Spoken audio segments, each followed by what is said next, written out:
Flag and the others arrive at the Frankenstein estate but quickly duck for cover when they discover Cersei and the Sons of Themyscira trash the place.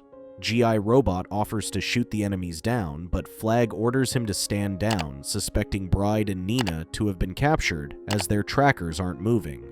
Receiving orders from a captain, G.I. Robot is reminded of when he was a member of Easy Company under Sergeant Franklin Rock during World War II.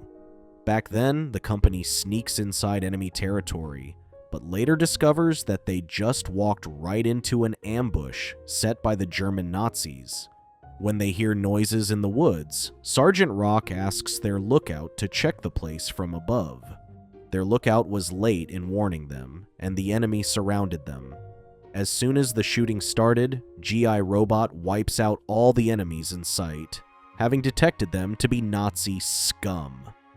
The boys at Easy Company later celebrate their victory over drinks, chanting cheers to the Tin Man, which G.I. Robot enjoyed. After giving the signal, Flag's team quickly storms the mansion but finds Bride muzzled and tied up by the entrance.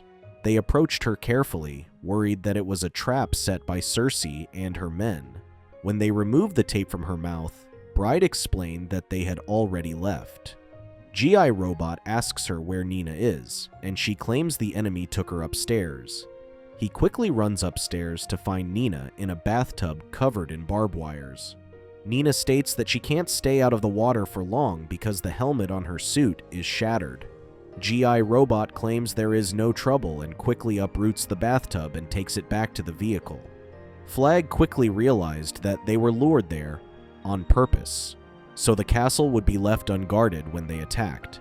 He orders them to run swiftly back to the vehicle and return to the castle.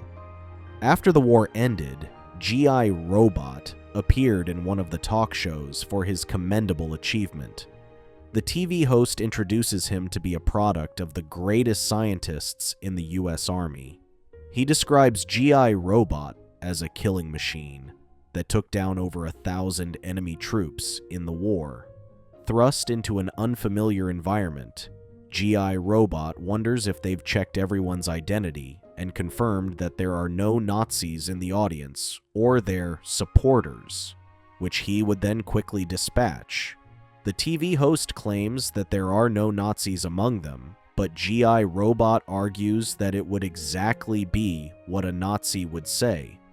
Sitting in the audience, General King of the U.S. Army claims mechanical soldiers like G.I. Robot weren't built for publicity tours. Dr. William Magnus insists that he prefers to call them AI systems rather than the term robots. He states that he has always been fascinated by the old film of G.I. Robot in combat, but claims he never realized that he has some vague self-awareness. King explains that they planned to retire him on stage, but decided he would make better use of Magnus and his studies. Magnus later acquires G.I. Robot to help further his research as the foremost expert in artificial intelligence. G.I. Robot later wakes up in Magnus's lab with only half of its body. Magnus explains that he is merely studying him and will piece him back together once he is done with him. He was curious about his obsession with Nazis, to which G.I. Robot explains he was created for the sole purpose of killing Nazis and their allies. Magnus asks him if he wants to kill Nazis, but G.I. Robot responds that what he wants is insignificant compared to his directive. When Magnus insists on asking what he desires, G.I. Robot claims he'd like to be reunited with the boys from Easy Company to kill Nazis with them. Magnus explains that the war ended 20 years ago and is unfamiliar with his old army buddies. He claims that by studying him, he will usher in the next generation of automatons. Back at the castle, Ilana was awakened by the commotion outside, to which a soldier quickly tried to take her to safety, but was gunned down. She runs outside to find her soldiers are fighting against the Sons of Themyscira. She runs to safety, but is quickly caught by Cersei's men stationed down the hallway. The man who grabbed her feels terrible having to kill her as ordered by Cersei when he could have his time with her first. Alana breaks free by scratching his face with her nails. She then quickly returns to her room and locks the door behind her.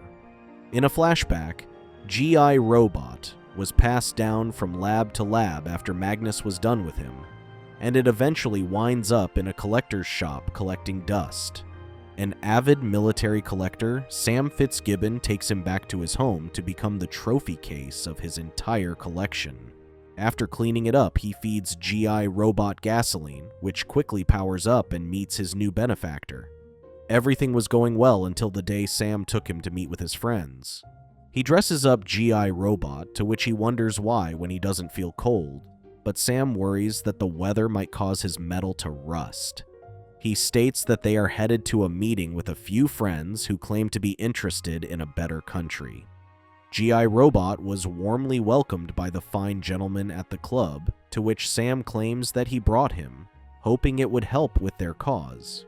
He noticed subtle clues observing the guests, but was able to confirm they were Nazi supporters from the big Nazi flag on stage as soon as the meeting started.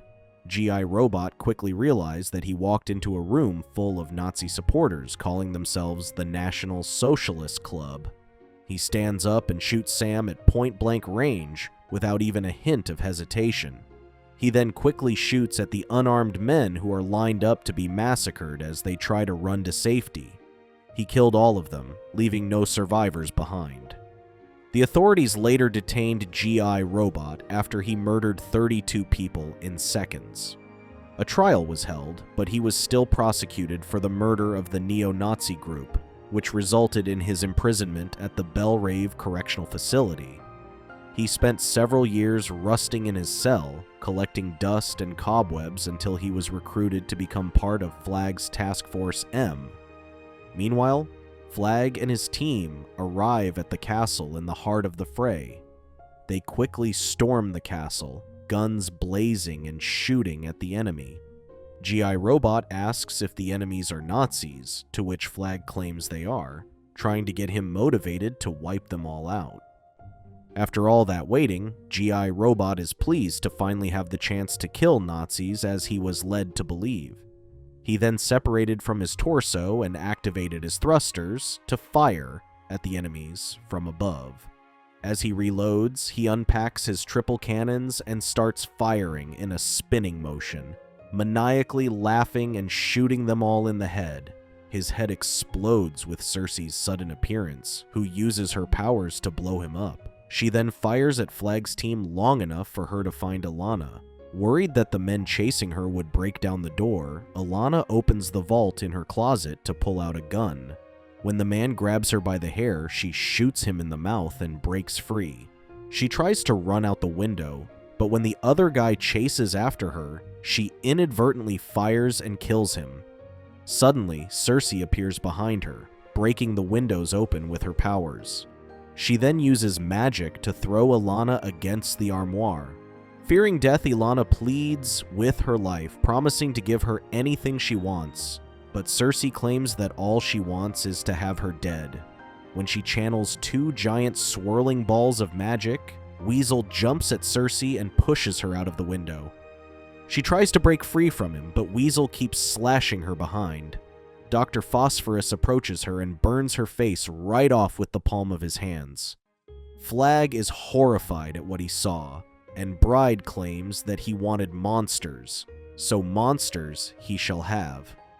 Nina searches for the remains of G.I. Robot and only finds his severed head. She picks it up, to which he briefly shows his satisfied look, having had the chance to fight Nazis together. Nina breaks down in tears as G.I. Robot powers down, unable to complete his chant, "Cheers for the Tin Man," which the boys of Easy Company used to say. Barely alive and her face burnt off, Cersei looks up and claims that they do not know what they just did, and that they have doomed the world. Thank you for watching. Check out these other videos and make sure to subscribe and tap the bell to be notified about our latest videos. See you next time.